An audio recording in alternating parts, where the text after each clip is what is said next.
To understand his importance, one must think of Joel Walker Sweeney as a rock star of the 1840s.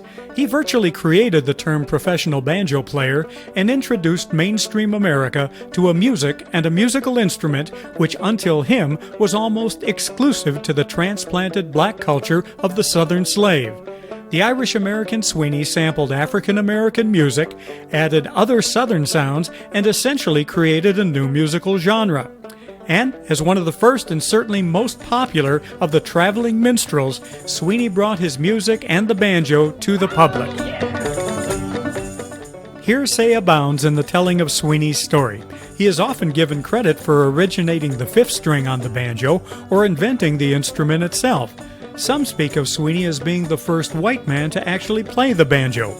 While none of these statements are accurate, Sweeney did introduce an improved African-American banjo into popular culture and inspired, taught, or performed alongside the most important first-generation banjoists in early minstrelsy.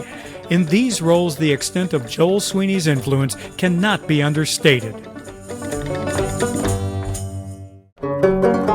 Joel Walker Sweeney was born in 1810 in what is now Appomattox, Virginia. Already known as a violin player, somewhere around his 13th year, Sweeney heard nearby African slaves playing the banjo, and after learning to play from them, adopted the instrument as his own. Although certainly not the first Anglo-American banjoist, when Sweeney was performing locally by the mid-1830s, the banjo was still little more than a curiosity among white Americans. Coming of musical age along with the long-abandoned practice of white entertainers performing in blackface, known as minstrelsy, Sweeney followed the lead of established minstrel stars, but was the first to add the new element of the banjo to his minstrel offerings. Graduating from local dances, taverns, and public events, Sweeney's star grew as he progressed rapidly through the ranks of East Coast theatrical and circus performers, ultimately being hailed in 1841 by the New York Post as the only banjo player in existence.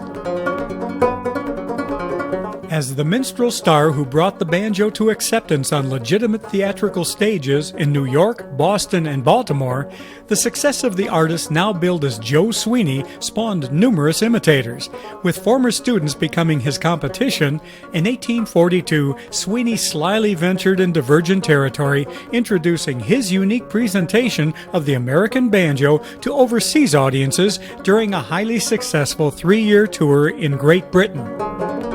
Whether he was homesick or had simply played out British venues, when Sweeney returned to the U.S. in 1845, the minstrel scene had changed, now being populated with new stars as well as the countless minstrel troupes which had established themselves as preeminent during his absence. He returned to Appomattox, where while the excitement surrounding one of his infrequent solo performances had not diminished, Sweeney followed the industry trend, founding his own minstrel troupe along with his brothers Sam and Richard. Although he remained sporadically active, performing alone, with his brothers, or with other established minstrel troupes, Sweeney never reclaimed the popularity he enjoyed in the U.S. prior to his overseas tour.